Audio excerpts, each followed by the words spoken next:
Hello, Pastor Nathan of Grace Lutheran Church here with the sermon that was preached for Christ the King Sunday, which landed on November 23rd, 2025. You can check the description of this video for all the links that you may need that pertain to this sermon. There's the readings, the bulletin, and the live streamed service that this sermon came from. But before we get into the sermon itself, let's have a word of prayer. O Lord, may our eyes be opened to see you, our ears opened to hear you, and our hearts opened to receive your truth, the truth that frees us from darkness through Jesus Christ.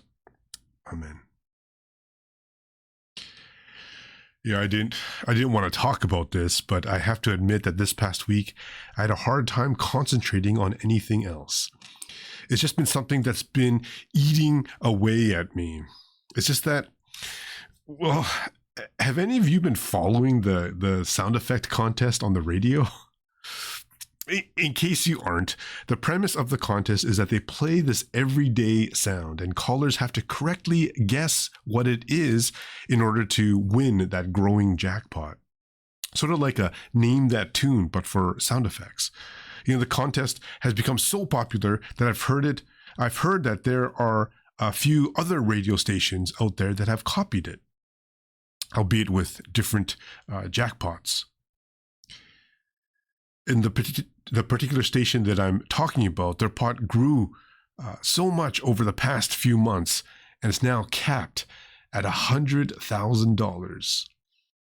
That's $100,000 for a radio contest of all things.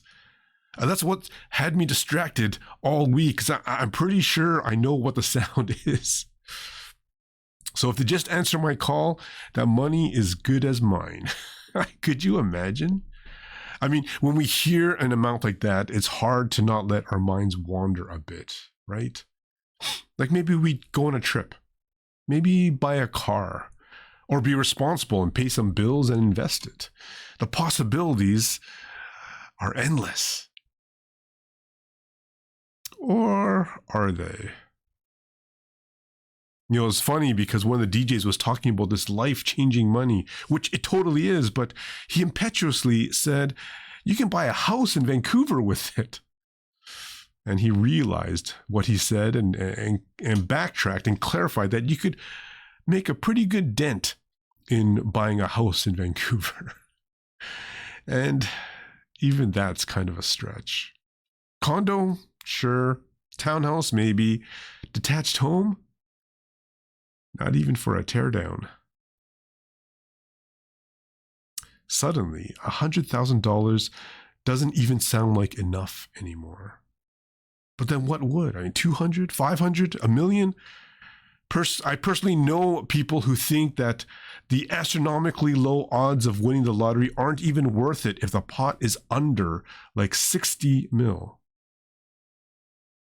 Now, I'm not saying that I don't want to win this radio contest anymore. I totally still do. But it's just crazy how we can almost just brush that amount off these days as not enough. What a time to be alive. I mean, the way prices are now, I'm pretty sure any one of us could spend that prize money in like a day if we wanted to. And that just hits me with this stunning realization. My goodness, are we ever stuck in this system? And this system that governs our worth, the system that dictates the value of this arbitrary currency, the system that rules us. I know perhaps I'm being a little dramatic. I'm fully aware that we need money to live. But when our goal and end game evolves into our happiness hinging on having a semblance of enough, then perhaps there's a problem. When we give up most of our free time just to earn money, then maybe there is an issue. When we see politicians building their platforms on the promise of wealth, and not for the city or the country, but for individuals, then I think it's time to question for what and for who are we even living? Today is Christ the King Sunday, the last Sunday of the church calendar. The day that's supposed to be the culmination of 52-ish themes, lessons, and sermons that try to remind us of exactly that. For what and for who are we even living? And the obvious answer, of course, would be for God. And that all that we do is for God. But in reality, it's probably something more closely resembling that system that I just spent like 600 words explaining. I mean, even Jesus was subject to the system. That's what put him on the cross, if you really think about it. And the powers that be deemed that they were deserving of being the powers that be. And so they set up rules, checks, and balances to keep it that way. And when someone challenged that, like Jesus, they had to remove him in order to keep the status quo that they benefit from so long.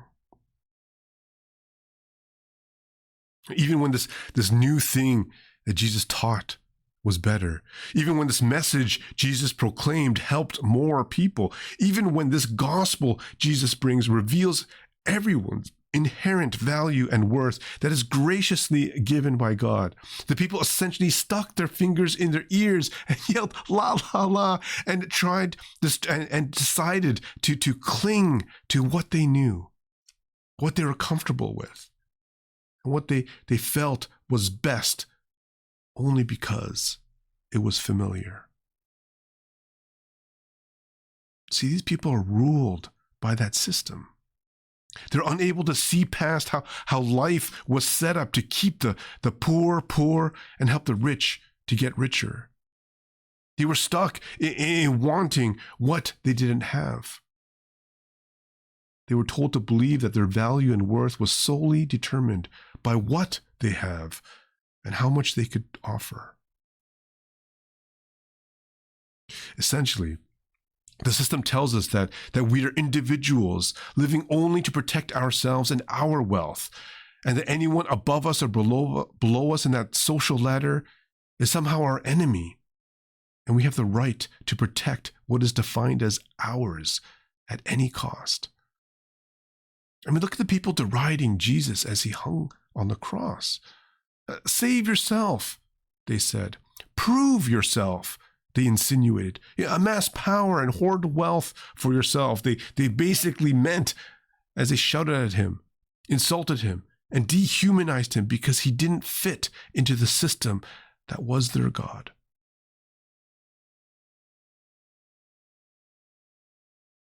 But Jesus didn't give in. He didn't cave. He didn't forfeit his mission to save not himself, but everyone else. See, as the people punished Jesus, he forgave them. As they insulted him, he responded by praying for them. As they hated on him, he continued to show them love.